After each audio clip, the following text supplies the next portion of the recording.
রাজ্যের ঐতিহ্যবাহী রাজধানী রামনগরস্থিত ব্লাড মাউথ ক্লাব খেলাধুলার জগতে অন্যতম একটি পরিচিত নাম। এবার সাংস্কৃতিক জগতেও মেলে ধরতে রবীন্দ্র জন্মজয়ন্তী নানা অনুষ্ঠানের আয়োজন করতে চলেছে ব্লাড মাউথ ক্লাব। সোমবার ব্লাড মাউথ ক্লাবের তৃতীয় তলে এক সাংবাদিক সম্মেলনে ক্লাবের সাংস্কৃতিক শাখার কনভেনার প্রসেনজিৎ নন্দী রবীন্দ্র জন্মজয়ন্তী উৎসবে বিভিন্ন কর্মসূচি তুলে ধরেছেন। রবীন্দ্রসঙ্গীত, নৃত্য, আবৃত্তি ও বসে আঁকো প্রতিযোগিতা অনুষ্ঠিত হবে। পাশাপাশি ভায়োলিন এবং গিটারের মাধ্যমে রবীন্দ্রসঙ্গীতের প্রতিযোগিতা গোটা অনুষ্ঠানকে এক নতুন মাত্রা যোগ করবে। আগামী 28শে মে রাজধানীর মুক্তধারা প্রেক্ষাগৃহে পুরস্কার বিতরণী অনুষ্ঠানে রাজ্যের মুখ্যমন্ত্রী ডক্টর মানিক সাহা উপস্থিত থাকবেন। পাশাপাশি রাজ্যের বরেণ্য রবীন্দ্রসঙ্গীত শিল্পীরা এবং বাংলাদেশের বিশিষ্ট রবীন্দ্রসঙ্গীত শিল্পী লিলি ইসলাম এই অনুষ্ঠানে সঙ্গীত পরিবেশনা করবেন।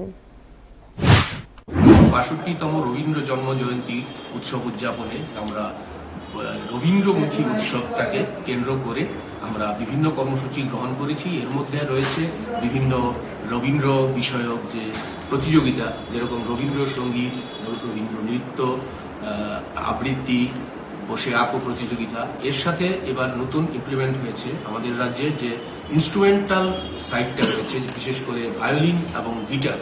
সেই গিটার এবং ভায়োলিনে রবীন্দ্র গান এখানে পরিবেশিত হবে এবং প্রতিটা বিভাগে 4টা বিভাগ আমরা রেখেছি, 0 থেকে 5, 5+ থেকে 9, 9+ থেকে 12, 12+ থেকে 16 বছর অবধি।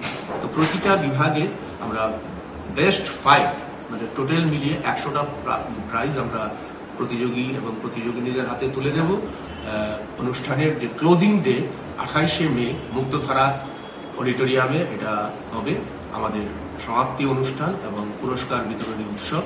এবং এই উৎসবকে কেন্দ্র করে আমাদের রাজ্যের যে প্রতিভাশালী এবং প্রথিত যশা আর শিল্পীরা রয়েছেন, রবীন্দ্র শিল্পী, রবীন্দ্রসঙ্গীত, আবৃত্তি, বাচিক এবং নৃত্য বিভাগে ওদের দ্বারা পরিবেশিত হবে কালচারাল অনুষ্ঠানগুলি। তার পাশাপাশি আমাদের সঙ্গে কথা হয়েছে বাংলাদেশের বিখ্যাত রবীন্দ্রসঙ্গীত শিল্পী লিলি ইসলাম, এবং খুব সম্ভবত উনিও আমাদের ক্লোজিং অনুষ্ঠানে রবীন্দ্রসঙ্গীত পরিবেশন করবেন। এবং আমাদের এই অনুষ্ঠানে আমাদের রাজ্যের মাননীয় মুখ্যমন্ত্রী ডক্টর প্রফেসর মানিক সাহা মহোদয়ও এখানে উপস্থিত থাকবেন। অলরেডি আমরা ওনাকে ইনভাইটেশন কার্ডও আমরা দিয়ে দিয়েছি ক্লাবের তরফ থেকে। তো এই হচ্ছে আমাদের আজকের মূলত সাংবাদিক সম্মেলনের বলার